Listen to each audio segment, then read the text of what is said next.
മലയാള സിനിമാസ്വാദകർ ഒന്നടങ്കം കാത്തിരിക്കുന്നൊരു സിനിമയുണ്ട്. ജയസൂര്യ നായകനായി എത്തുന്ന ബിഗ് ബജറ്റ് ചിത്രം കത്തനാർ. പ്രഖ്യാപനം മുതൽ ഏറെ ശ്രദ്ധയും ഹൈപ്പും ലഭിക്കുന്ന ചിത്രം സംവിധാനം ചെയ്യുന്നത് റോജിൻ തോമസ് ആണ്. വമ്പൻ താരനിര അണിനിരക്കുന്ന ചിത്രത്തെക്കുറിച്ച് പുറത്തുവരുന്ന വാർത്തകളും അപ്ഡേറ്റുകളും ഏറെ പ്രതീക്ഷയോടെയാണ് പ്രേക്ഷകർ ഏറ്റെടുക്കുന്നത്. ഏതാനും ദിവസങ്ങൾക്ക് മുൻപ് പുറത്തുവിട്ട കത്തനാറിന്റെ ക്യാരക്ടർ ലുക്ക് ഏറെ ശ്രദ്ധ നേടിയിരുന്നു. ഇപ്പോഴിതാ കത്തനാറിന്റെ ഓവർസീസ് വിതരണ അവകാശം വിറ്റുപോയെന്ന വിവരമാണ് പുറത്തുവരുന്നത്. നിർമ്മാതാക്കളായ ഗോകുലം മൂവീസ് ആണ് ഇക്കാര്യം അറിയിച്ചിരിക്കുന്നത്. ഫാസ്റ്റ് ഫിലിംസിനാണ് അവകാശം വിറ്റുപോയിരിക്കുന്നത്. റെക്കോർഡ് തുകയ്ക്കാണ് അവകാശം വിറ്റുപോയതെന്നാണ് വിവരം.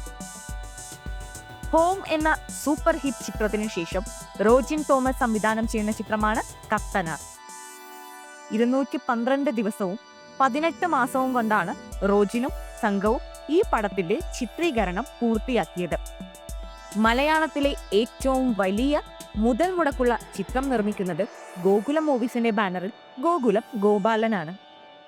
75 കോടിയാണ് ബജറ്റ് എന്നാണ് റിപ്പോർട്ടുകൾ. 15 ഭാഷകളിലാകും സിനിമ റിലീസ് ചെയ്യുക. 2023 കത്തനാരിന്റെ ഷൂട്ടിംഗ് ആരംഭിച്ചത്.